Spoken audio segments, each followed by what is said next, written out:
Jesus Christ did not bring to the world 2000 years ago a sad, boring, tiring or some discouraging religion. 2000 வருடங்களுக்கு முன்னதான சலிக்கிறதும் ஒரு சோம்பலுமான அதைரியப்படுத்திக்கொள்வதான ஒரு மதத்தை கர்த்தராகிய இயேசு கிறிஸ்து இந்த உலகத்தில் கொண்டு வரவில்லை. 2000 വർഷങ്ങൾക്ക് മുൻപ് യേശു ക്രിസ്തു ഈ ലോകത്തിലേക്ക് ദുഃഖിക്കുന്നതും വിഷമിക്കുന്നതും അല്ലെങ്കിൽ പലവിധത്തിലുള്ളതായ കഷ്ടങ്ങളുള്ളതായ ഒരു പാതയല്ല യേശു ക്രിസ്തു ലോകത്തിലേക്ക് Jesus, the Lion of Judah, told, you have tribulations in the world, but I have been of good cheer.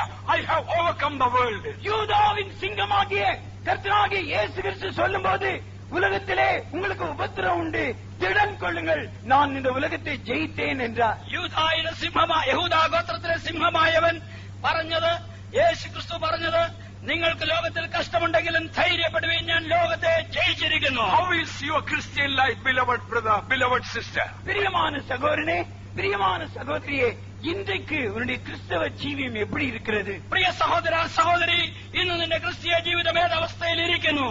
Today, if your life is not a heavenly Canaan flowing with milk and honey, we invite you to the Word of God. There is a way that our life can be joy unspeakable and full of glory, not at the time of when you have money and material, even at the time of sorrow and sadness and problems. There is a Christian life that challenges against even death.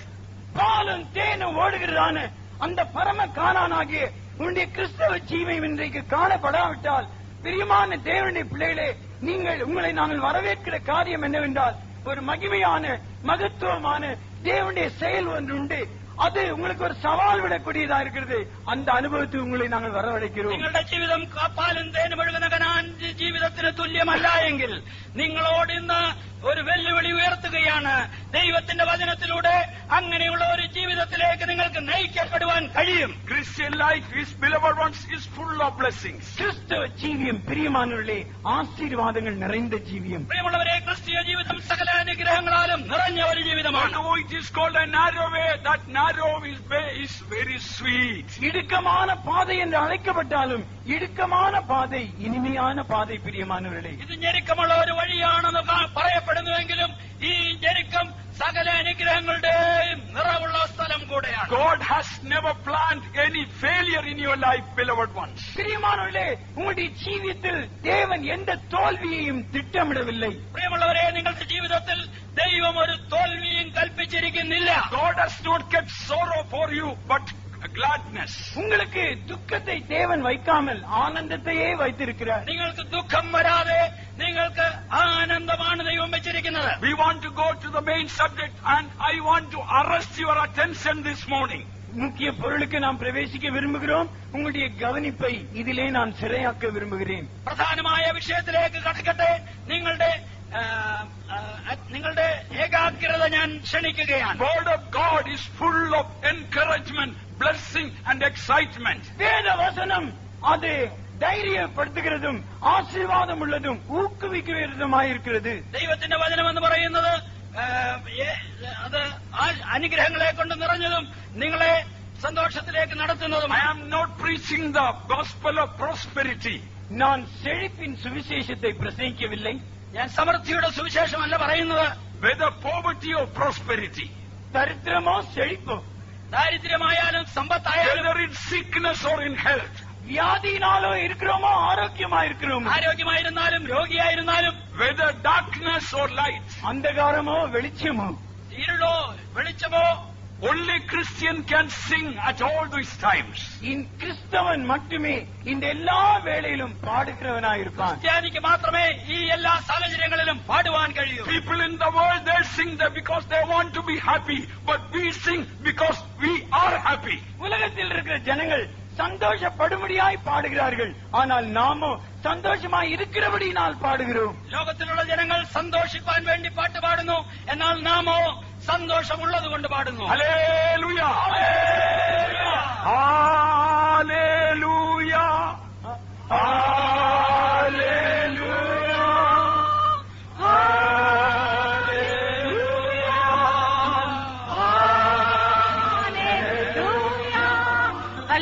Hallelujah! Hallelujah!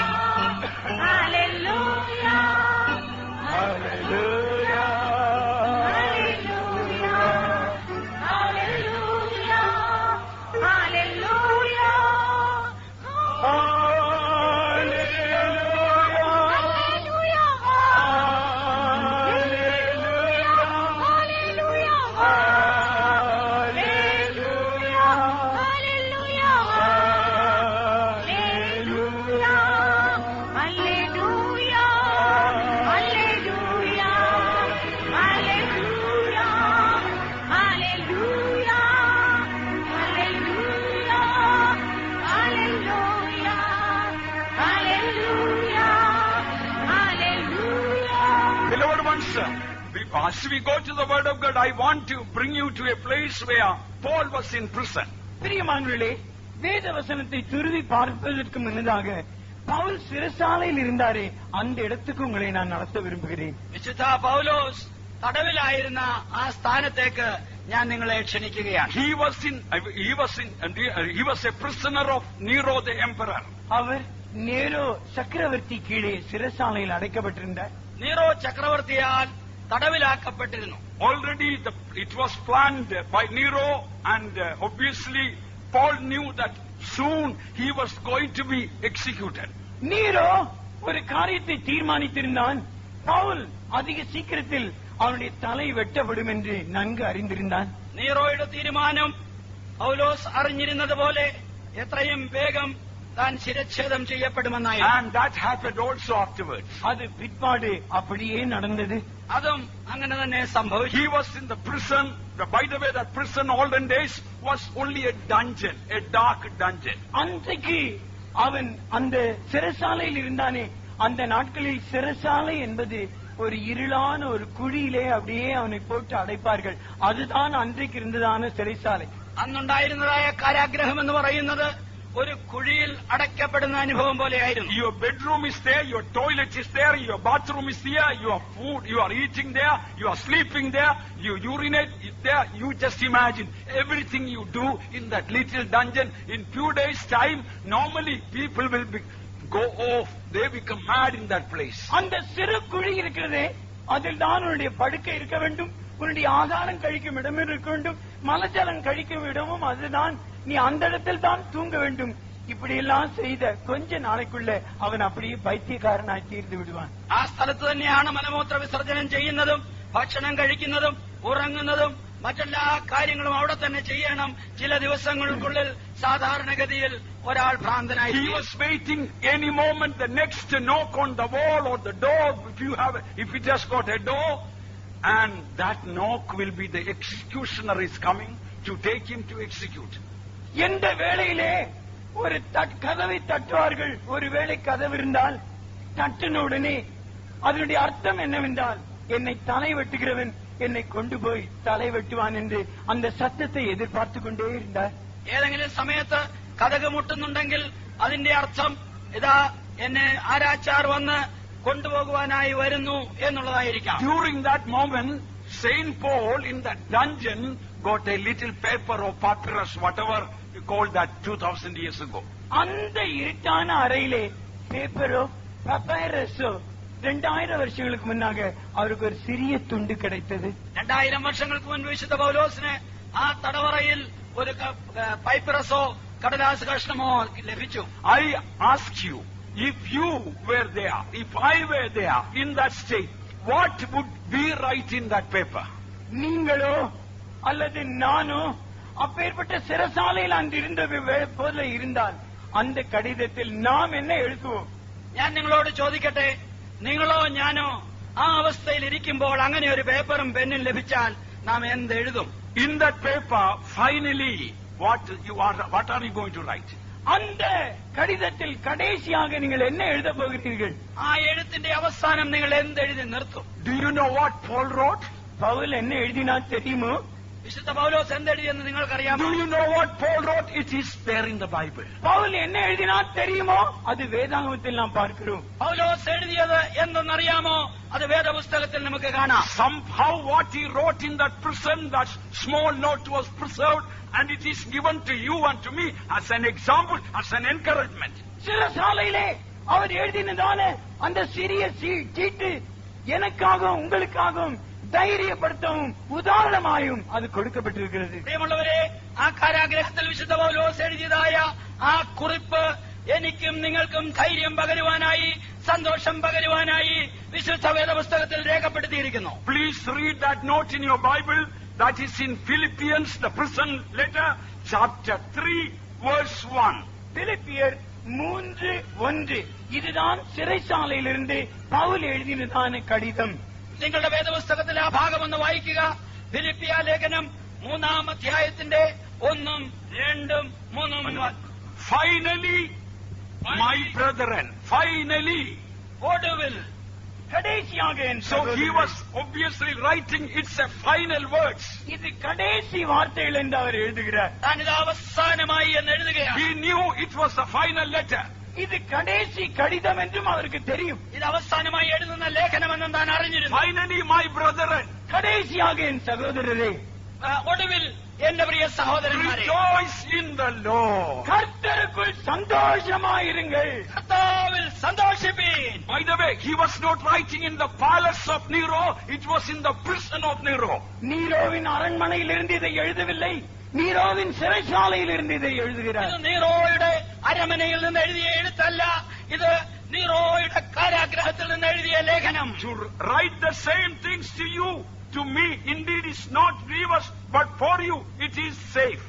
எழுதினவைகளையே எழுதுவது எனக்கு வருத்தம் அல்ல, அது உங்களுக்கு நலமாயிருக்கும் என்று எழுதுகிறார். അതേ കാര്യം നിങ്ങൾക്ക് പിന്നെയും എഴുതുന്നതിൽ എനിക്ക് മടുപ്പില്ല, അത് നിങ്ങൾക്ക് ഉറപ്പാകുന്നു. Finally, my brethren, rejoice in the Lord. கடைசியாக என் சகோதரரே, கர்த்தருக்குள் சந்தோஷமாயிருங்கள். ഒടുവിൽ എന്റെ സഹോദരന്മാരെ, കർത്താവിൽ സന്തോഷിപ്പീൻ. How many of us in such prison situations where there is no sleep, no food, no rest, no convenience, basic conveniences, and knowing that you are going to be executed, what will make a person to write this? Finally, my brethren, rejoice in the Lord. சிறைச்சாலையில் இருக்கும்போது உண்ண வசதி இல்லை, படுக்க வசதி இல்லை, தூக்கம் வருவதில்லை, என்றைக்கு வருவானோ கொல்லுவானோ என்று காத்திருக்கிறதான சமயத்தில் கடைசியாக என் சகோதரரே சந்தோஷமாயிருங்கள் என்று எழுதினாரே, இதில் நம்மில் எத்தனை பேர் இப்படி செய்ய முடியும்? ഊണും ഉറക്കവുമില്ലാതെ ഏത് സമയത്തും കൊല്ലപ്പെടുമെന്നുള്ളതായ ആ ഭയത്തോടുകൂടെ ഇരിക്കുന്നതായ ഒരു സന്ദർഭത്തില് എങ്ങനെ ഒടുവിൽ എന്റെ സഹോദരന്മാരെ കർത്താവിൽ സന്തോഷിപ്പീൻ എന്ന് എഴുതുവാൻ കഴിയും? Naturally, a madman only can write this. இயற்கையாகவே ஒரு பைத்தியம் பிடித்தவன் தான் இப்படி எழுதுவான். സ്വാഭാവികമായി ഒരു ഭ്രാന്തനായിരിക്കും ഇങ്ങനെ എഴുതുക. A man going through all these difficulties, if he is shouting and singing and praising God and writing, finally, my brother, rejoice in the Lord, people will take. He lost his mind. இப்பேற்பட்ட பாதையில் போய்கொண்டிருக்கிற ஒரு மனுஷன் பாடி சந்தோஷப்பட்டு கொண்டு கடிதம் எழுதுவதும் கூட கடைசியாக என் சகோதரரே கர்த்தருக்குள் சந்தோஷமாயிருங்கள் என்று எழுதுவதை மற்றவர்கள் பார்த்தால் தலையில் ஏதோ ഇവனுக்கு கோளாறு வந்து விட்டது என்றுதான் நினைப்பார்கள். ജീവിതത്തിലുള്ളതായ പാടുകൾ സഹിച്ചുകൊണ്ടിരിക്കുന്നതായ ഒരു മനുഷ്യൻ ഇങ്ങനെ പാടുകയും സന്തോഷിക്കുകയും ചെയ്യുകയും മറ്റുള്ളവർക്ക് എഴുതുമ്പോൾ ഒടുവിൽ എന്റെ സഹോദരന്മാരെ സന്തോഷിപ്പീൻ എന്ന് എഴുതുകയും ചെയ്താൽ നിങ്ങൾ പറയും ഒരുപക്ഷേ അവൻ ഭ്രാന്തനായി. Yes, in that sense, Saint Paul was a madman. Even the governor, while he was standing before the governor, told Paul, "Your great education made you mad." அவன் உண்மையாகவே இந்த நிலவரத்தில் அப்போஸ்தலனாகிய பவுல் பைத்தியக்காரராய் தான் நிற்கிறான். அதிகாரிக்கு முன்னதாக பவுல் நின்று கொண்டிருக்கும் போது அதிகாரியின் வார்த்தைகள் என்னவென்றால், பவுலே உன்னுடைய படிப்பு, அதிக படிப்பு உன்னை பைத்தியக்காரன் ആക്കിയത് എന്ന് അവർ சொல்லுகிறார். ആ വീക്ഷണത്തിൽ കൂടെ നോക്കുമ്പോൾ അവന് പൗലോസ് ഒരു ഭ്രാന്തൻ തന്നെയായിരുന്നു. താനിതാ വിസ്തരിക്കപ്പെടുന്നതായ സമയത്ത് ഗവർണർ നോക്കി പറയുകയാണ്, വിദ്യാബഹുത്വത്താൽ നിനക്ക് ഭ്രാന്ത് പിടിച്ചിരിക്കുന്നു. Beloved ones, there is a way that God expects you and me, we all to become, in that sense, mad for God. பிரியமானவர்களே, நீங்களும் நானும் இந்த அர்த்தத்தில் தேவனுக்கு பைத்தியக்காரராக வேண்டும் என்று தேவன் நம்மிடத்தில் எதிர்பார்க்கிறார். പ്രിയ ദൈവമക്കളെ, നിങ്ങളും ഞാനും ഈ വീക്ഷണത്തിൽ ദൈവത്തിന്റെ മുൻപാകെ ഭ്രാന്തന്മാരെ പോലെ ഇരിക്കണമെന്ന് ദൈവം ആഗ്രഹിക്കുകയാണ്. Now I can give the subject of the message. இப்பொழுது நான் இந்த தூதின் பொருளை சொல்ல முடியும். ഇപ്പോൾ ഞാൻ ആ ദൂതിന്റെ പൊരുൾ നിങ്ങളോട് പറയട്ടെ. Earlier, if I had given, I don't think you would have accepted it. முன்னதாகவே நான் இதை சொல்லி இருந்தால் நீங்கள் இதை ஏற்றுக்கொண்டிருப்பீர்களோ இல்லையோ எனக்கு தெரியாது. നേരത്തെ ഞാൻ ഇത് പറഞ്ഞിരുന്നുവെങ്കിൽ നിങ്ങൾ അത് സമ്മതിക്കുകയില്ല. How can we become mad for God? That is the title of this message. தேவனுக்காக நாம் எப்படி பைத்தியக்காரராய் தீர முடியும்? அதுதான் இந்த தூதின் தலைப்பு. ദൈവത്തിന് വേണ്ടി എങ്ങനെ ഭ്രാന്തന്മാരായിരിക്കാമെന്നുള്ളതാണ് ഈ ദൂതിന്റെ തലക്കൽ. If you become mad for God, as Paul acted, even in prison with Silas, they sang, we can do that. பவுலும் சீலாவும் சிறைசாலையிலே அவர்கள் எப்படி நடந்து கொண்டார்களோ அதே போல நாமும் தேவனுக்கென்று பைத்தியக்காரராய் தீருவோம் என்றால் நமக்கு வரும் பயங்கர வேளையிலும் நாம் இப்படியே செய்யக்கூடும். ദൈവത്തിനു വേണ്ടി നാം ഭ്രാന്തന്മാരായി തീരുന്നുവെങ്കിൽ നമ്മുടെ ജീവിതത്തിലും പൗലോസിനും ശീലാസിനും ആ കാരാഗ്രഹത്തിൽ പാടുവാൻ കഴിഞ്ഞതുപോലെ നമ്മുടെ പ്രയാസവേളകളിൽ പാടുവാൻ കഴിയും. Are you mad for God? நீ கிறிஸ்துவுக்கென்று பைத்தியமா? ദൈവത്തിന് നീ ഭ്രാന്തനോ? You know, mad people have no worry. Do you know that? பைத்தியக்காரருக்கு ஒரு கவலையும் இல்லை. இது உங்களுக்கு தெரியுதானே? ഭ്രാന്തന്മാർക്ക് യാതൊരു വിധമായ വറിയുമില്ല. They don't worry about the job. They don't worry about the food. They don't worry about anything in the world. வேலை குறித்து கவலை இல்லை, ஆகாரத்தை குறித்து கவலை இல்லை, உலகத்தில் எந்த காரியத்தை குறித்து அவர்களுக்கு கவலை இல்லை. അവർക്ക് യാതൊരു വിധമായ ചിന്താക്കുഴപ്പങ്ങളുമില്ല. We need a bunch of mad people for Jesus. இயேசுவுக்காக நமக்கு ஒரு கூட்ட பைத்தியக்காரர் தேவையா இருக்கிறது. യേശുവിന് വേണ്ടി ഒരു കൂട്ടം ഭ്രാന്തന്മാരെ നമുക്ക്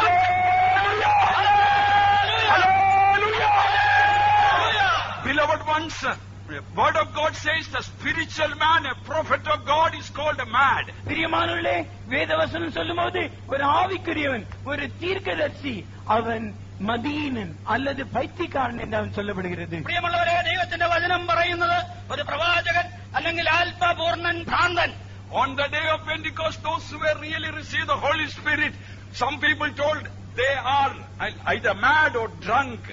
பெந்தேகோஸ்தே நாளிலே ஜனங்கள் அந்நிய பாஷை பேசின அன்னைக்கு மற்ற நின்று கொண்டிருந்தவர் சொன்னார்கள், ஒன்று இவர்கள் பைத்தியக்காரன் அல்லது புதிய திராட்சை ரசத்தை குடித்திருக்கிறார்கள். പെന്തക്കോസ്ത് നാളിൽ പരിശുദ്ധാത്മാവിനെ പ്രാപിച്ചതായ ജനത്തെ നോക്കിക്കൊണ്ട് ചിലർ പരിഹസിച്ചു പറഞ്ഞത് ഇവർ ഭ്രാന്തന്മാരും പുതുവീഞ്ഞു കുടിച്ചവരുമാണ്. You may have received the Holy Spirit, நீங்கள் ஒருவேளை பரிசுத்த ஆவியை பெற்றிருக்கலாம், നിങ്ങൾ ഒരുപക്ഷെ പരിശുദ്ധാത്മാവിനെ പ്രാപിച്ചിരിക്കും. but there is an experience of drunk with the divine love of God. ஆனால் தெய்வீக அன்பினால் வெறி கொள்ளுகிறதான ஒரு ஜீவியம் உண்டு.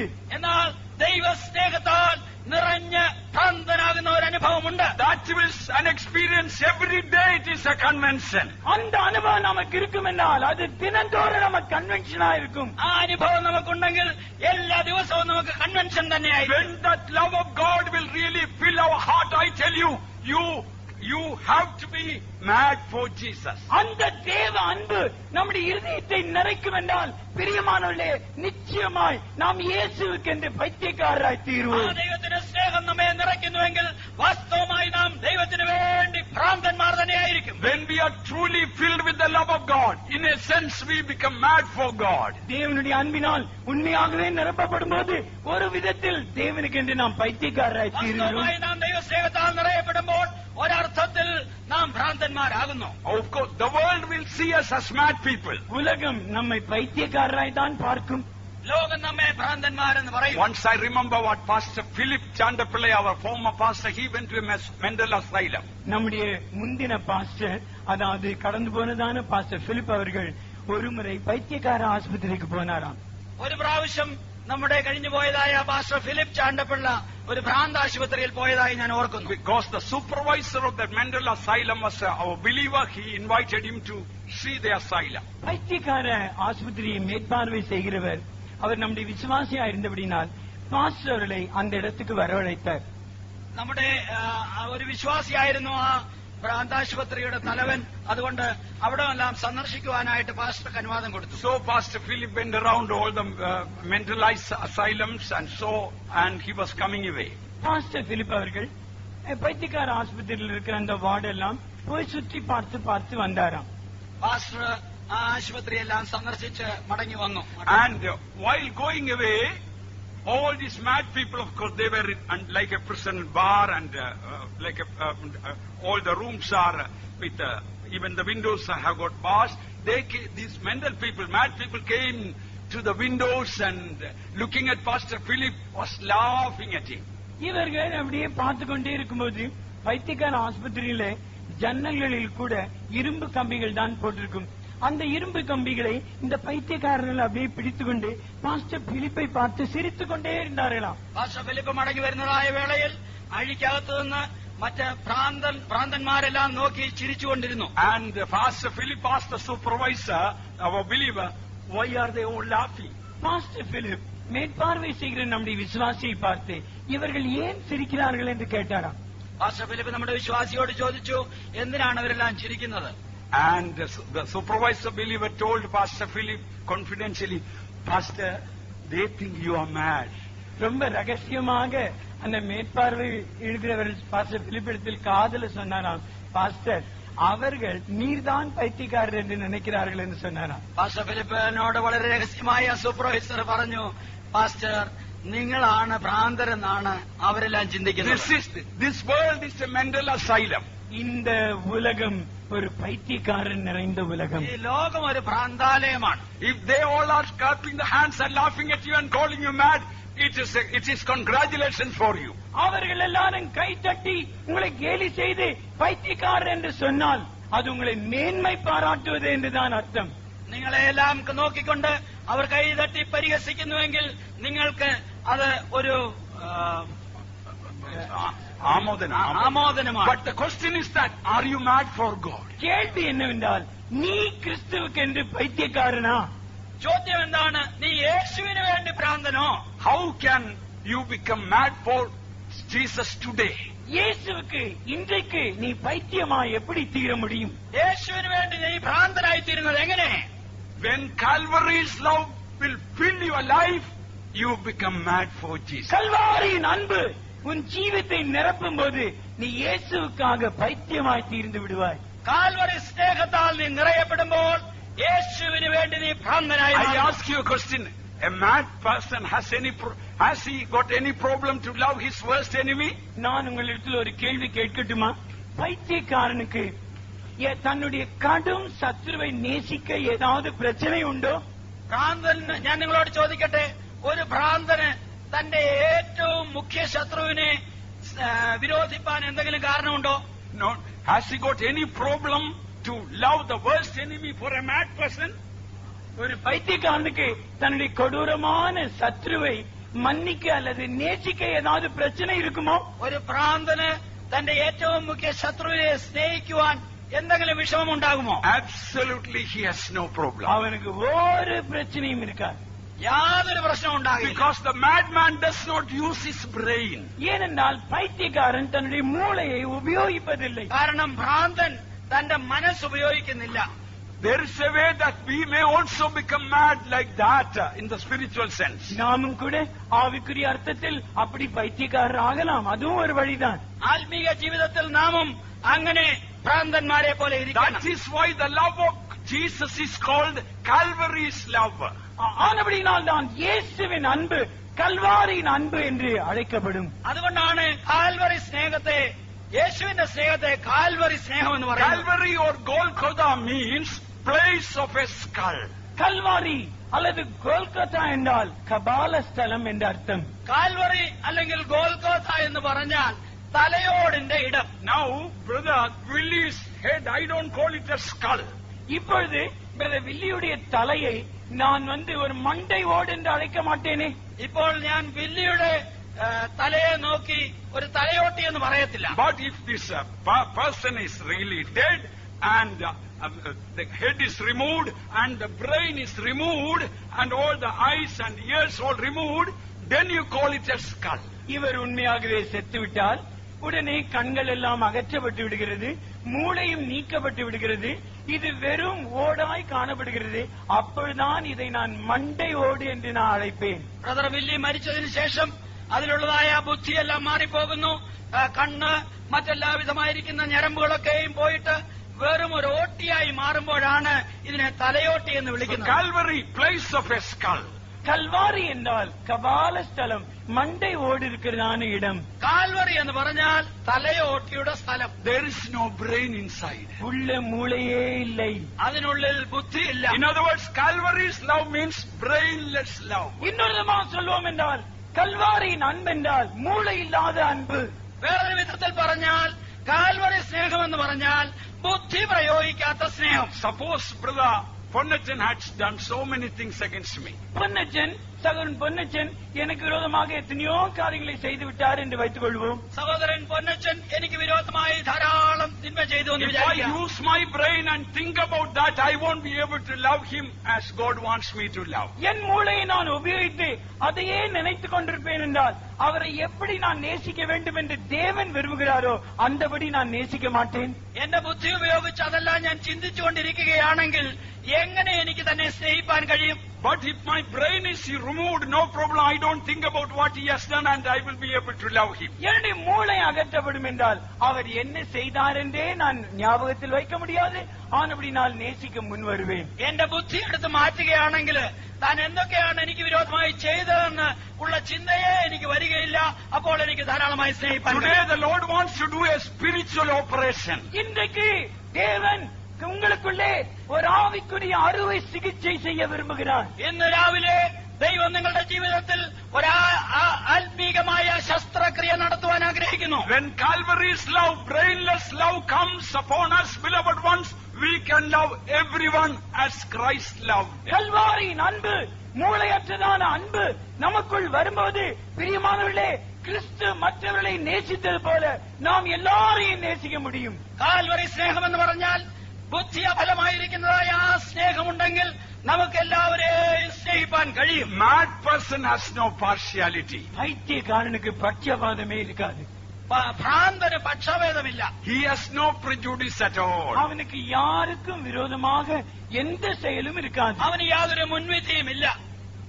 That is what, spiritually speaking, when Calvary's love come to our life, there is a real transformation in our character. ஆவிக்குரிய பிரகாரமாக நாம் சொல்லுவோம் என்றால் கல்வாரியின் அன்பு நம்முடைய ஜீவித்தில் வரும்போது அது ஜீவித்தை முற்றிலுமாய் மறுரூபப்படுத்திவிடும். കാൽവറിയുടെ സ്നേഹം നമ്മുടെ ജീവിതത്തിൽ വരുമ്പോൾ അത് നമ്മെ പൂർണ്ണമായി മാറ്റുന്നു. Love covereth the multitude of all sins. அன்பு திரளான பாவங்களை மூடும். സ്നേഹം പാപങ്ങളുടെ ബഹുത്വത്തെ മറയ്ക്കുന്നു. Love suffereth long and is kind.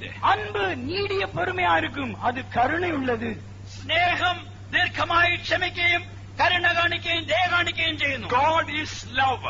தேவன் அன்பாயிருக்கிறார். ദൈവം സ്നേഹമാകുന്നു. Heaven is love. பரலோகம் அன்பாயிருக்கிறது. സ്വർഗം The സ്നേഹമാകുന്നു. law of heaven is love. பரலோக பிரமாணமே அன்புதான். സ്വർഗത്തിലെ പ്രമാണം തന്നെ, നിയമം തന്നെ സ്നേഹമാണ്. The song of heaven is love. பரலோகத்தின் பாட்டு அன்பு.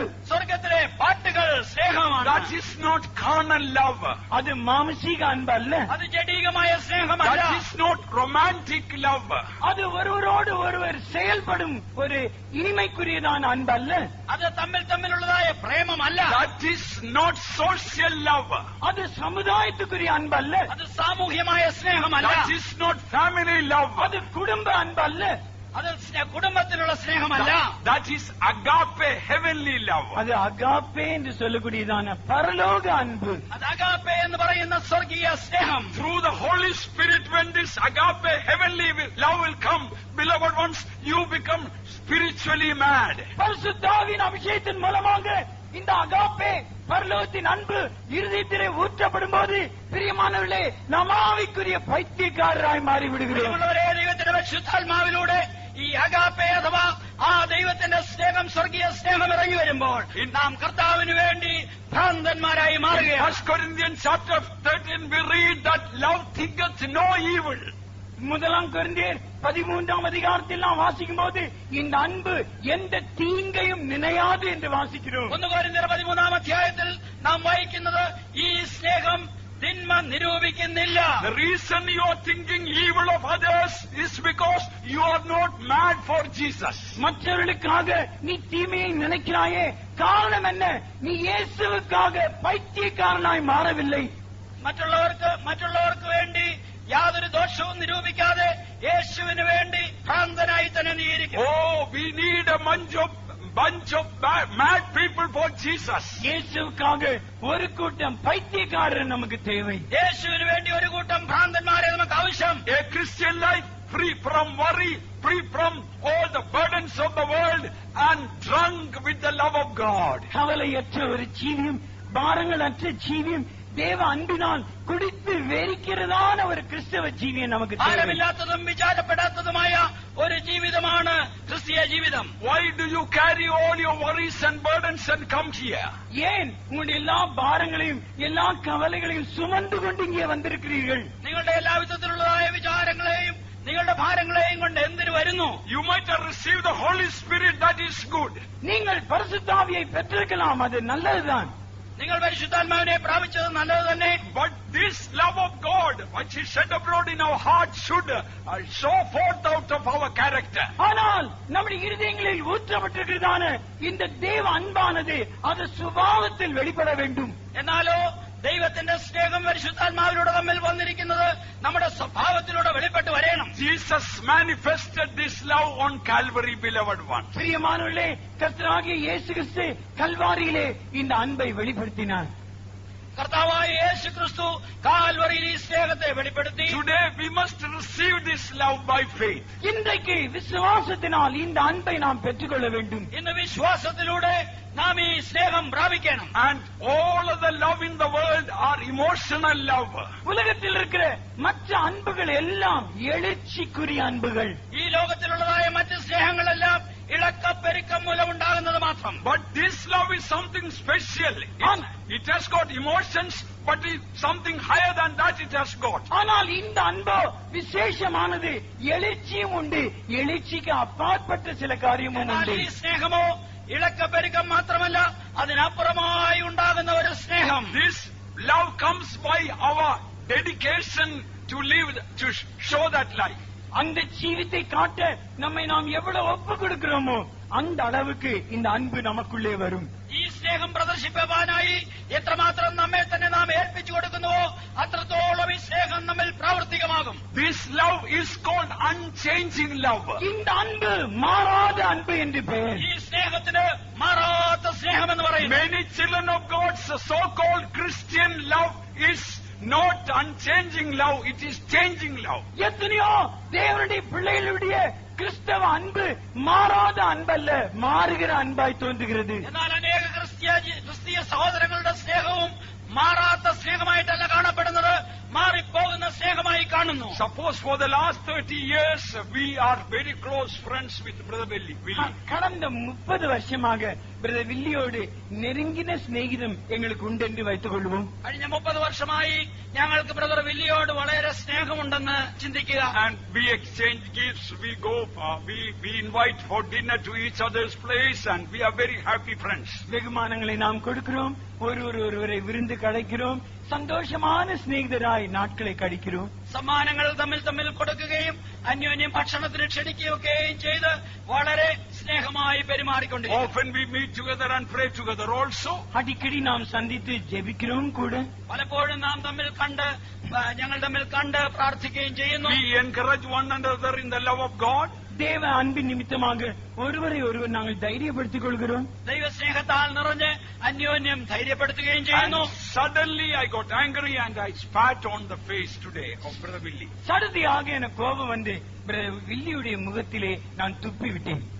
പെട്ടെന്ന് എനിക്ക് കോപം വന്നിട്ട് ബ്രദർ വില്യത്തെ ഞാനൊന്ന് മുഖത്തടിച്ചു എന്നിരിക്കട്ടെ. No, I spat on his face. ഞാൻ അവനെ തുപ്പി എന്നിരിക്കട്ടെ. Suddenly Brother Willie's face changed. சடுதியாக வில்லியுடைய முகம் அப்படியே மாறிவிட்டது. പെട്ടെന്ന് വില്ലിയുടെ മുഖഭാവം മാറുന്നു. And he cannot greet the way he used to greet me before. முன்னே என்னை வரவழைப்பாரே, வாழ்த்துவாரே, அதை போல இப்பொழுது வாழ்த்துவதில்லை. നേരത്തെ എന്നെ സംബോധന ചെയ്തിരുന്നത് പോലെ ഇപ്പോൾ ചെയ്യുന്നില്ല. So what does that show? The love that we had 30 years, it was not agape, it was not unchanging Calvary's love, it was only human love. இது என்னத்தை காட்டுகிறது? இந்த 30 வருஷமா எங்கள் மத்தியில் இருந்தது அந்த அன்பு, அது அகாப்பே அன்பல்ல, കൽവാരിயின் അൻപല്ല, അത് മനുഷ്യ അൻപാകവേ ഇരുന്നത്. അതെന്താണ് കാണിക്കുന്നത്? കഴിഞ്ഞ 30 വർഷമായി ഞങ്ങൾക്കുണ്ടായിരുന്ന സ്നേഹമെന്ന് പറയുന്നത് അഗാപ്പെ കാൽവറി സ്നേഹമായിരുന്നില്ല, വെറും മാനുഷിക സ്നേഹം മാത്രം. And after that day I don't want to talk to him. அந்த நாளுக்கு பிற்பாடு அவரோடு பேச எனக்கு விருப்பமில்லை. അതിനുശേഷം എനിക്ക് തന്നോട് സംസാരിപ്പാൻ ഇഷ്ടമില്ല. He doesn't like to talk to me. അവർക്കും എന്നോട് പേശ വിരുപ്പമില്ല. തനിക്കും എന്നോട് സംസാരിപ്പാൻ മനസ്സില്ല. What happened to all the 30 years of God's love in us? இந்த 30 வருஷமாக நமக்குள்ள இருந்த தேவ அன்புக்கு என்ன நேரிட்டது? കഴിഞ്ഞ 30 വർഷമായി ഞങ്ങൾക്കുണ്ടായിരുന്ന ദൈവസ്നേഹത്തിന് എന്ത് സംഭവിച്ചു? No, it was not God's love. It was social love. But we were deceived into thinking it was God's love. இல்ல, அது தேவ அன்பல்ல, அது சமுதாயத்துக்குரிய அன்பு. தேவ அன்பு என்று நினைத்து நாம் வஞ்சிக்கப்பட்டோம். അത് ദൈവത്തിന്റെ സ്നേഹമായിരുന്നില്ല, അത് സാമൂഹിക സ്നേഹമായിരുന്നു. എന്നാലോ അത് ദൈവസ്നേഹമെന്ന് വിചാരിച്ച് ഞങ്ങൾ വഞ്ചിക്കപ്പെട്ടു പോയി. If it was God's love, after I spat upon Brother Willie would love me more from that day. தேவ அன்பா இருந்திருக்கும் என்றால் என்றைக்கு வில்லியனுடைய முகத்தில் நான் துப்பினேனோ அந்த நாளிலிருந்து என்னை இன்னும் அதிகமாய் அவர் நேசித்திருப்பார். അത് ദൈവത്തിന്റെ സ്നേഹമായിരുന്നുവെങ്കിൽ ഏത് ദിവസം ഞാൻ ബ്രദർ വില്ലിയുടെ മുഖത്ത് തുപ്പിയോ അന്ന് മുതൽ എന്നെ കൂടുതലായി സ്നേഹിക്കുമായിരുന്നു. That was what Jesus showed. அதைதான் இயேசு வெளிப்படுத்தினார். ഇതാണ് യേശു വെളിപ്പെടുത്തിയ സ്നേഹം. Do you have Calvary's love, my brother, my sister? என் சகோதரனே, என் சகோதரியே, உனக்குள்ளே கல்வாரியின் அன்பு இருக்கிறதா? പ്രിയ സ്നേഹിത, സഹോദര സഹോദരി, നിന്റെ ഉള്ളിൽ Calvary സ്നേഹമുണ്ടോ? In the church also there is friendship, no fellowship with so many people. சபையிலும் கூட சிநேகிதம் உண்டு, ஆனால் ஐக்கியம் இல்லை எத்தனையோ பேரோடு. സഭയിൽ കൂടെ തമ്മിൽ തമ്മിൽ സൗഹൃദമുണ്ട്, എന്നാലോ കൂട്ടായ്മയില്ല. That type of love is only friendship, not fellowship. அப்பேற்பட்ட அன்பு സ്നേഹത്തുക്കുரிய അൻപ്, ഐക്യത്തുക്കുரிய അൻപല്ല. അങ്ങനെയുള്ളതായ സ്നേഹം വെറും സൗഹൃദമാണ്, അത് കൂട്ടായ്മയുടെ സ്നേഹമല്ല. Even drunkards love the other drunkards and exchange bottles. குடிகாரனும் கூட இன்னொரு குடிகாரனை நேசிக்கிறான். இவன் கையில் இருக்கிற குப்பியை அவனுக்கு குடிக்க கொடுக்கிறான், அவன் இவனுக்கு குடிக்க கொடுக்கிறான். മദ്യപാനികളും തമ്മിൽ തമ്മിൽ സ്നേഹിക്കുകയും അവരുടെ കയ്യിലുള്ള കുപ്പികൾ അന്യോന്യം കൈമാറുകയും ചെയ്യുന്നു. So if you love your friends in the church, you are no better than drunkards. சபையிலே நீ சிநேகிதர்களை மட்டும் நேசிப்பாய் என்றால் குடிகாரரை விட நீங்கள் நல்லவர்களும் சிறந்தவர்களுமே அல்ல. സഭയിൽ നീ നിന്റെ കൂട്ടുകാരനെ മാത്രമേ സ്നേഹിക്കുന്നുള്ളെങ്കിൽ നീ ആ മദ്യപാനിയേക്കാൾ ഒട്ടും മികച്ചവനല്ല. Look at Jesus. He had a special love for Judas Iscariot. இயேசுவை நோக்கி பாருங்கள். இஸ்காரியோத் ஆகிய யூதாவை குறித்து இயேசுவுக்கு விசேஷித்த அன்பு இருந்தது. യേശുവിനെ നോക്കുക. ഇസ്കറിയോത്ത യൂദായിക്ക് യേശുവിന് ഒരു പ്രത്യേക സ്നേഹമുണ്ടായിരുന്നു. Jesus called Peter as Satan and rebuked him sharply, but Jesus called Judas Iscariot friend. பேதுருவை கூப்பிடுகிறார், அப்பாலே போ சாத்தானே என்று அதட்டுகிறார், கண்டிப்பாக பேசுகிறார். யூதாஸ் காரியத்தை பார்த்து சிநேகிதனே என்று சொல்லுகிறார். പത്രോസിനെ നോക്കി സാത്താനെ എന്നെ വിട്ടുപോ എന്ന് പറയുന്ന യേശു ഇസ്കറിയോത്ത യൂദായോട് പറയുന്നത് സ്നേഹിത. Jesus took the cup on the Last Supper, dipped with a soap or for a piece of bread, and gave to Judas as a father giving to the child. கடைசி ராபோஜன தந்தைக்கு அவர் தன்னுடைய கையில் பாத்திரத்தை எடுத்து அதற்குள்ளே அப்பத்தை தொட்டு ஒரு தகப்பன் மகனுக்கு கொடுக்குமா போல இவர் யூதாஸ்காரியின் இடத்தில் கொடுக்கிறார். അവസാന ദിവസം കർത്താവായ യേശു ക്രിസ്തു കർത്തൃമേശ കൊടുക്കുന്ന സമയത്ത് താൻ അപ്പമെടുത്ത് താലത്തിൽ മുക്കി യൂദായ്ക്ക് ഒരു അപ്പൻ മകന് കൊടുക്കുന്നത് പോലെ കൊടുത്തു. Beloved ones, do you have Calvary's love in your life? பிரியமானவர்களே, உங்களுடைய ஜீவியத்தில் கல்வாரியின் அன்பு குடிகொண்டிருக்கிறதோ? പ്രിയമുള്ളവരെ, നിങ്ങളുടെ ജീവിതത്തിൽ Calvary സ്നേഹമുണ്ടോ? It solves not some problems, all problems. அது சில பிரச்சனைகளை அல்ல பரிகரிப்பது, எல்லா பிரச்சனைகளையும் அது தீர்த்து விடும். ആ സ്നേഹമുണ്ടെങ്കിൽ അത് വെറും ചില പ്രശ്നങ്ങൾക്ക് മാത്രമല്ല പരിഹാരം, സകല പ്രശ്നങ്ങൾക്കും പരിഹാരമുണ്ട്. There is no sickness that Calvary's love cannot heal. Kalvari அன்பு சுகப்படுத்த முடியாத வியாதியே இல்லை. കാൽവരി സ്നേഹത്തിന് സൗഖ്യമാക്കുവാൻ കഴിയാത്ത അസുഖമില്ല. There is no pain that Calvary's love cannot dispel. கல்வாரியின் அன்பு அகற்ற முடியாத வேதனையே இல்லை. കാൽവരി സ്നേഹത്തിന് മാറ്റുവാൻ കഴിയാത്തതായ വേദനകളില്ല. There is no doubt that Calvary's love cannot remove. கல்வாரியின் அன்பு அகற்ற முடியாத சந்தேகமே இல்லை. കാൽവരി സ്നേഹത്തിന് നീക്കുവാൻ കഴിയാത്ത സംശയങ്ങളില്ല. Some of you may have a doubt. When Jesus comes, will I go or not? A doubt. இயேசு வரும்போது நான் எடுத்துக்கொள்ளப்படுவேனோ படமாட்டேனோ ஒரு சந்தேகம் சிலருக்கு இருக்கலாம். ഒരുപക്ഷേ ചിലർക്ക് ഞാൻ യേശു വരുമ്പോൾ എടുത്തുകൊള്ളപ്പെടുമോ ഇല്ലയോ എന്നുള്ള സംശയം ഉണ്ടായിരിക്കാം. Will Jesus heal this sickness? Some people may have a doubt. இயேசு இந்த வியாதியை சுகப்படுத்துவாரா? சிலருக்கு சந்தேகம் இருக்கலாம். യേശു ഈ രോഗം സൗഖ്യമാക്കുമോ എന്നൊരു സംശയം. Calvary's love can remove all doubts, beloved ones. கல்வாரியின் அன்பு பிரியமானவர்களே സകല സന്ദേഹങ്ങളെയും അകറ്റിവിടും. കാൽവരി സ്നേഹം സകല സംശയങ്ങളെയും ദൂരീകരിക്കുന്നു. There is no problem that Calvary's love cannot solve. கல்வாரியின் அன்பு தீர்க்க முடியாத பிரச்சனையே இல்லை. കാൽവരി സ്നേഹത്തിന് തീർക്കുവാൻ കഴിയാത്ത പ്രശ്നങ്ങൾ ഇല്ലേ ഇല്ല. There is no door that Calvary's love cannot open. கல்வாரியின் அன்பு திறக்க முடியாத கதவே இல்லை. കാൽവരി സ്നേഹത്തിന് തുറക്കുവാൻ കഴിയാത്ത വാതിലുകൾ ഇല്ല. There is no darkness that Calvary's love cannot dispel. கல்வாரியின் அன்பு அகற்ற முடியாத அந்தகாரமே இல்லை. കാൽവരി സ്നേഹത്തിന് നീക്കുവാൻ കഴിയാത്ത ഇരുട്ടില്ല. Let us be filled with Calvary's love, beloved one. பிரியமானவர்களே, கல்வாரியின் அன்பால் நாம் நிரப்பப்படுவோமாக. പ്രിയമുള്ളവരെ, കാൽവരി സ്നേഹത്താൽ നമുക്ക് നിറയപ്പെടാം. The word of God says Jesus loved them to the very end. இயேசு அவர்களை முடிவு பரியந்தம் நேசித்தார் என்று வேதவசனம் சொல்லுகிறது. ദൈവത്തിന്റെ വചനം പറയുന്നത് യേശു അവരെ അവസാനത്തോളം സ്നേഹിച്ചു. If you love your friends and hate you, the people who hate you, you are not a true Christian. உன்னுடைய சிநேகிதர்களை நீ நேசித்து உன்னை பகைக்கிறவர்களை நீ பகைத்தால் நீ உண்மையான கிறிஸ்தவனே அல்ல. നിങ്ങളുടെ സ്നേഹിതരെ മാത്രം സ്നേഹിക്കുകയും ശത്രുക്കളെ പകയ്ക്കുകയും ചെയ്യുന്ന നീ ക്രിസ്ത്യാനിയെ അല്ല. Please listen carefully. தயவு செய்து கவனமாய் கேளுங்கள். വളരെ ശ്രദ്ധയോടെ കേൾക്കുക. How much you love your worst enemy, that much only you love Jesus. உன்னுடைய கொடூரமான மோசமான சத்ருவை நீ எவ்வளவு நேசிக்கிறாயோ அந்த அளவு நீ இயேசுவை நேசிக்கிறாய். നിങ്ങളുടെ ഏറ്റവും വലിയ ശത്രുവിനെ നിങ്ങൾ എത്രമാത്രം സ്നേഹിക്കുന്നുവോ അത്രമാത്രം മാത്രമേ നിങ്ങൾ യേശുവിനെ സ്നേഹിക്കുന്നുള്ളൂ. Let me shout it out and say, how much you love your worst enemy, that much only you love Jesus. இன்னும் சத்தமாக நாம் சொல்லட்டுமே, உன்னுடைய மோசமான சத்ருவை நீ எவ்வளவு நேசிக்கிறாயோ அந்த அளவுக்கு தான் நீ இயேசுவை நேசிக்கிறாய். ഉറച്ച ശബ്ദത്തിൽ ഞാൻ ഇനിയും ഒന്നുകൂടെ പറയട്ടെ, നിങ്ങളുടെ ഏറ്റവും മുഖ്യ ശത്രുവിനെ നിങ്ങൾ എത്രമാത്രം സ്നേഹിക്കുന്നുവോ അത്രമാത്രം മാത്രമേ നിങ്ങൾ യേശുവിനെ സ്നേഹിക്കുന്നുള്ളൂ. Don't wait for the horrible judgment of God, that time that the Lord to say, but now let me tell you, if you hate someone, you are hating Jesus. தேவனுடைய பயங்கரமான நியாய தீர்ப்பின் வார்த்தைகள் நீ கேட்கும் முன்னதாக நான் உனக்கு ஒரு காரியத்தை சொல்லிக் கொடுக்கட்டுமா? நீ யாரையாவது பகைத்தால் இயேசுவை பகைக்கிறாய். ദൈവത്തിന്റെ ഭയങ്കരമായ ന്യായവിധി വരുന്നതിന് മുൻപേ ഞാൻ നിങ്ങളോട് പറയട്ടെ, നിങ്ങൾ ആരെങ്കിലും പകയ്ക്കുന്നുവെങ്കിൽ നിങ്ങൾ ദൈവത്തെ സ്നേഹിക്കുന്നില്ല. When you are angry with someone, you are angry with Jesus. யாரோடாவது நீ கோபித்தால் இயேசுவோடு நீ கோபிக்கிறாய். നിനക്കാരോടെങ്കിലും കോപമുണ്ടെങ്കിൽ നീ യേശുവിനോട് കോപിക്കുന്നു. Because Jesus loved and died even for that worst enemy. ஏனென்றால் அந்த மோசமான சத்துருக்காகவும் கர்த்தராகிய இயேசு கிறிஸ்து மரித்து அடக்கம் பண்ணப்பட்டார். കാരണം എന്തെന്നാൽ ആ മുഖ്യ ശത്രുവിന് വേണ്ടി കൂടെ യേശു കാൽവറിയിൽ യാഗമായി When തീർന്നു. you speak evil of someone, you are speaking evil of Jesus.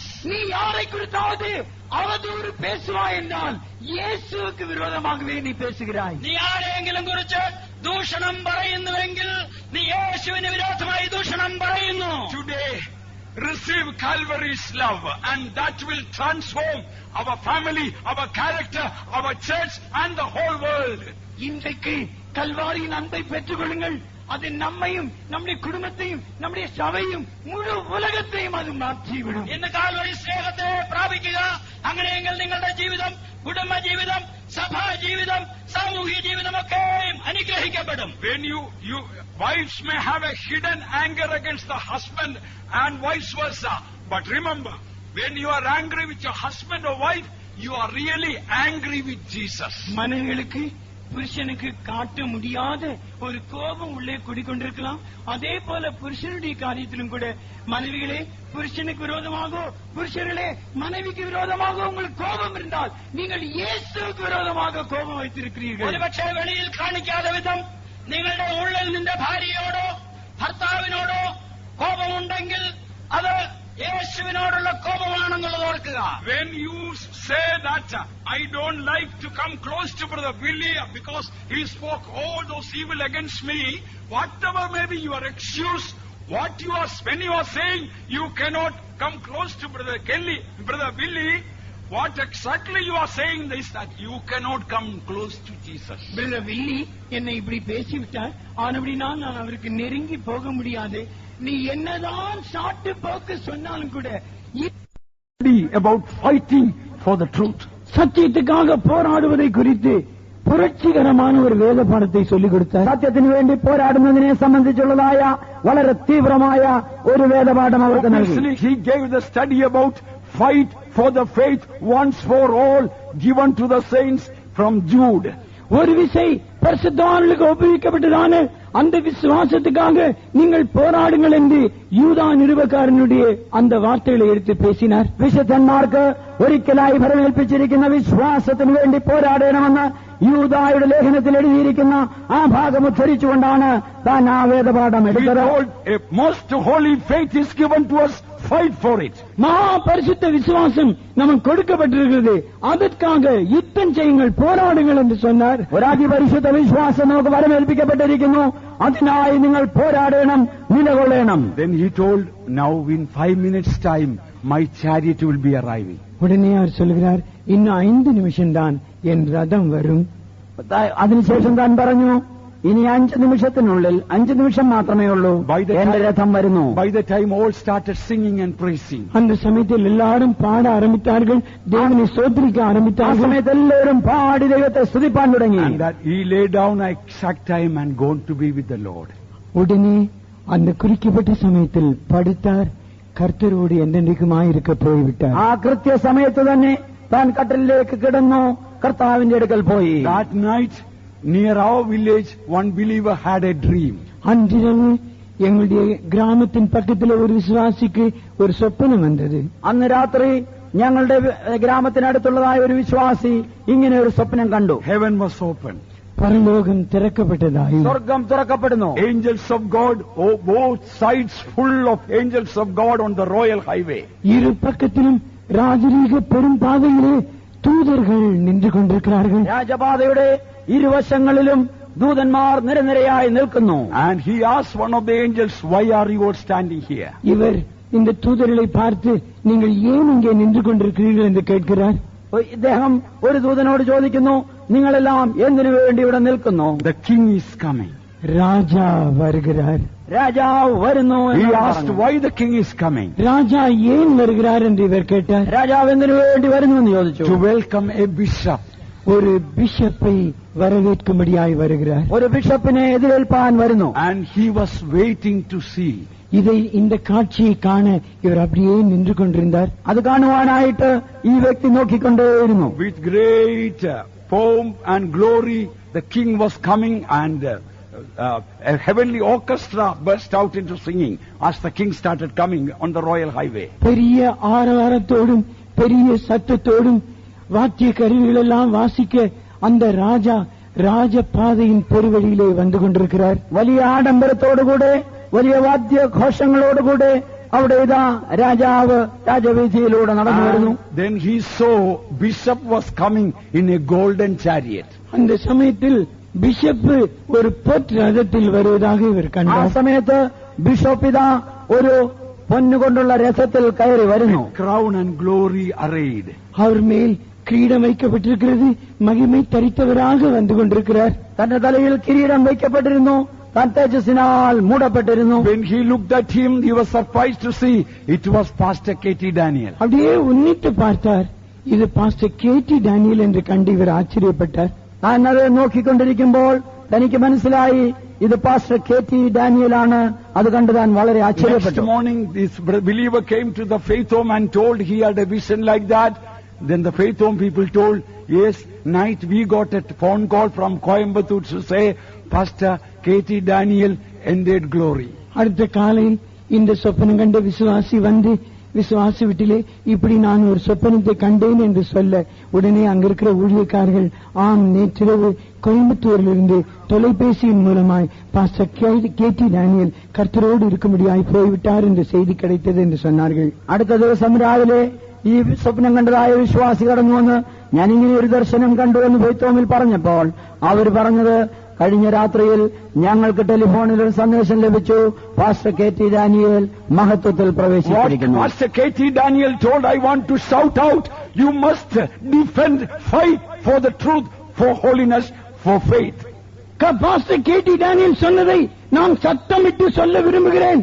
கர்த்தர் உங்களுக்கு கொடுத்திருக்கிறான அந்த விசுவாசத்துக்கும் அந்த நம்பிக்கைக்கும் நீங்கள் போராட வேண்டும் என்று சொல்லி, சத்தியத்துக்கும் போராட வேண்டும் என்று சொல்லி போனார். പാസ്റ്റർ കെ ടി ഡാനിയേൽ പറഞ്ഞതായ ആ വിഷയം വളരെ ഉച്ചസ്ഥരം ഞാൻ ഒന്നുകൂടെ ഘോഷിക്കട്ടെ.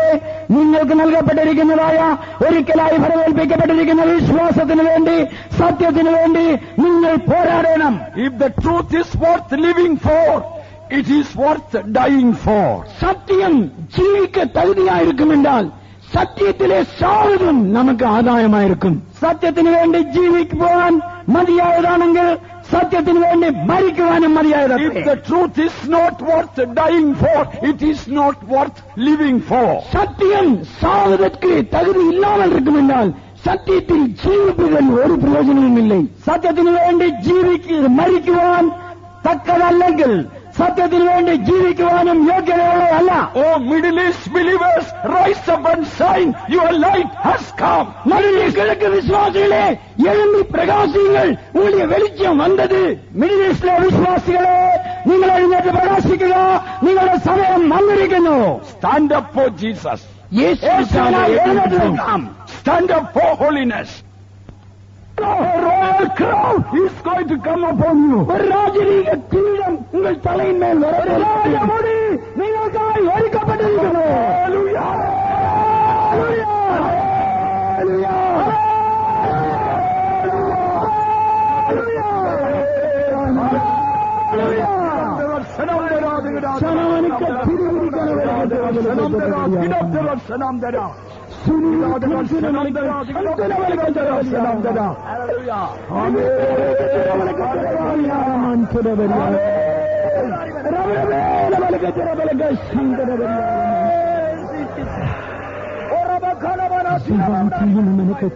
ദൂതസംഗമാകവേ എന്നെ എതിരേൽക്കുവാൻ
ഞാനൻ ഓട്ടം തികച്ചു.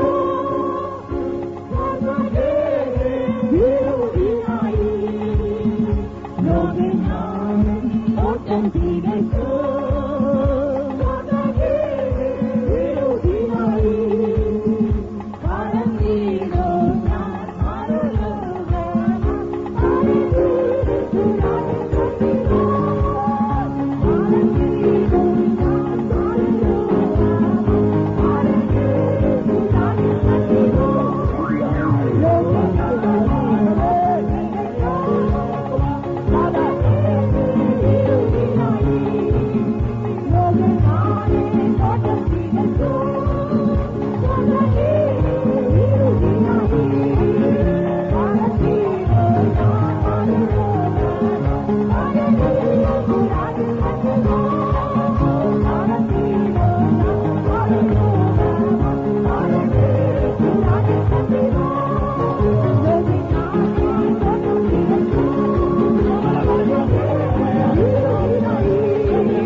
பிரியமானவர்களே, கர்த்தர் ஒரு நாள் தாமதிப்பார் என்றால் நாம் எல்லாரும் മരിച്ചു പോകും. പ്രിയമുള്ളവരെ, കർത്താവിന്റെ വരവിനെയും താമസിക്കുന്നുവെങ്കിൽ നാം എല്ലാവരും മരിക്കും. One day we have to die. Why don't we die for Jesus? ஒரு நாள் நாம் சாகத்தானே வேண்டும். ஏன் இயேசுவுக்காக சாகக்கூடாது? ഒരു നാൾ നാം മരിക്കണം. എന്തുകൊണ്ട് യേശുവിനായി മരിച്ചുകൂടാ? Once my blood was boiling with anger. ஒரு முறை என் ரத்தம் கோபத்தினால் கொதித்தது. ഒരു സമയത്ത് എന്റെ രക്തം കോപം കൊണ്ട് തിളച്ചിരുന്നു. I know tonight our blood may boil with the zeal and love for Jesus. இன்றைக்கு இயேசுவுக்காக அன்பினாலும் வைராக்கியத்தினாலும் ஏன் நம்முடைய ரத்தம் கொதிக்கிறது? എന്തുകൊണ്ട് നമ്മുടെ രക്തം യേശുവിന് വേണ്ടിയുള്ള എരിവിനാലും സ്നേഹത്താലും തിളച്ചുകൂടാ?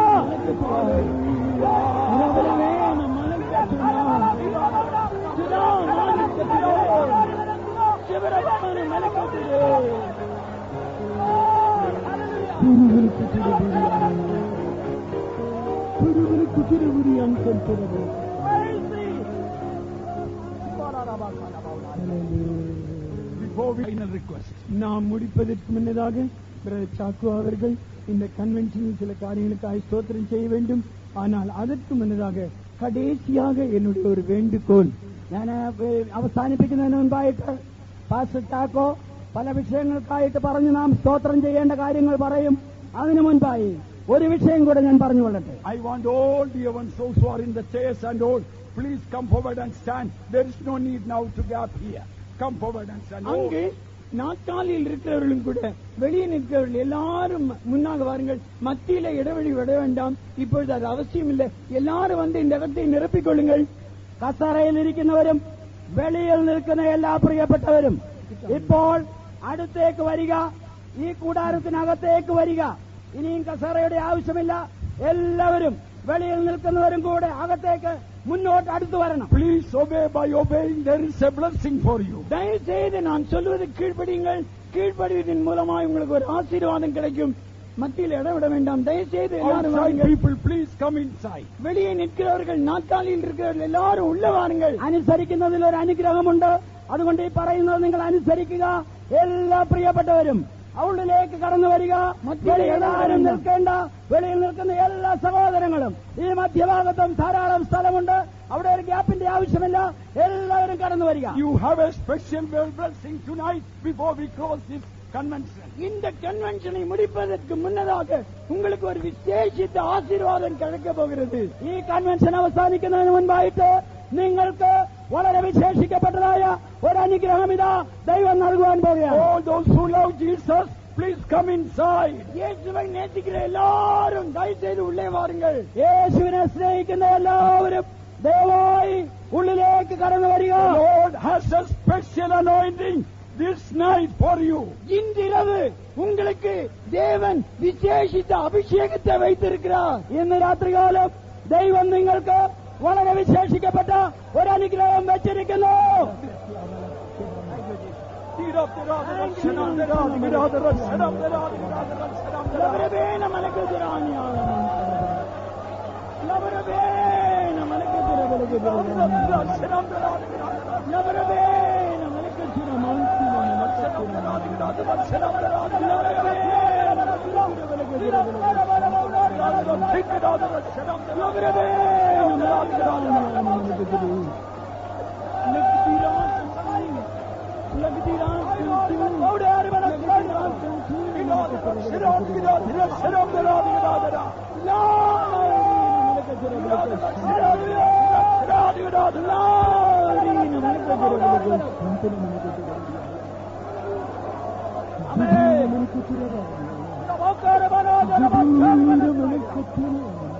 Thank you, Jesus. The love of Jesus is constraining you. இயேசுவின் அன்பு உங்களை நெருக்கி ஏவி கொண்டிருக்கிறது. യേശുവിന്റെ സ്നേഹം നിങ്ങളെ നിർബന്ധിക്കുന്നു. Tonight, all of you are deciding, I am going to live for Jesus, I am going to die for Jesus. இயேசுவுக்காக நான் ஜீவிக்க போகிறேன், இயேசுவுக்காக நான் மரிக்க போகிறேன் என்று தீர்மானிக்க போகிறீர்கள். രാത്രികാലം യേശുവിനായി ജീവിക്കുമല്ലോ, യേശുവിനായി മരിക്കുമല്ലോ തീരുമാനിക്കുക. ക്ഷണാന്താനിயான மனத்தை நூத்தான மலகுத்தா. ஆமென் ஆண்டவரே, ஆமென் சுவாமி, ஆமென் ஆண்டவரே. உமக்கு ஸ்தோத்திரம் சுவாமி, உமக்காக நான் ஜீவிப்பேன் ஆண்டவரே, உமக்காக நான் மரிப்பேன் ஆண்டவரே.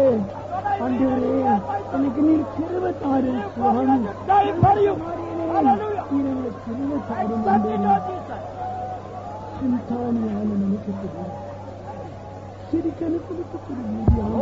Finally, we are going to close by singing, I have decided to die for my Jesus.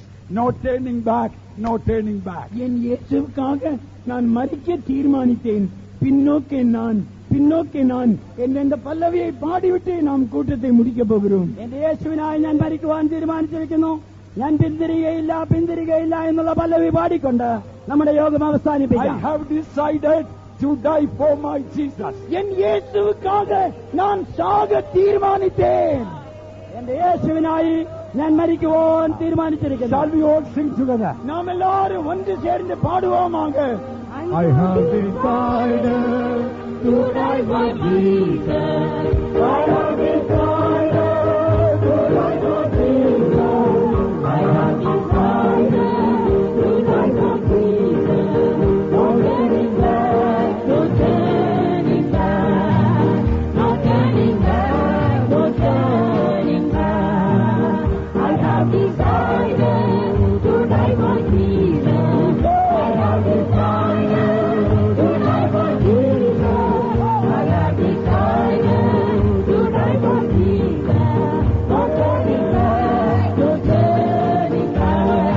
turning back, no turning back, no turning back, no turning back. I have decided to die for Jesus. I have decided to die for Jesus. I have decided to die for Jesus. No turning back, no turning back, no turning back, no turning back. I have decided to die for Jesus. I have decided to die for Jesus. I have decided to die for Jesus. No turning back, no turning back, no turning back, no turning back. I have decided to die for Jesus. I have decided to die for Jesus. I have decided to die for Jesus. No turning back, no turning back.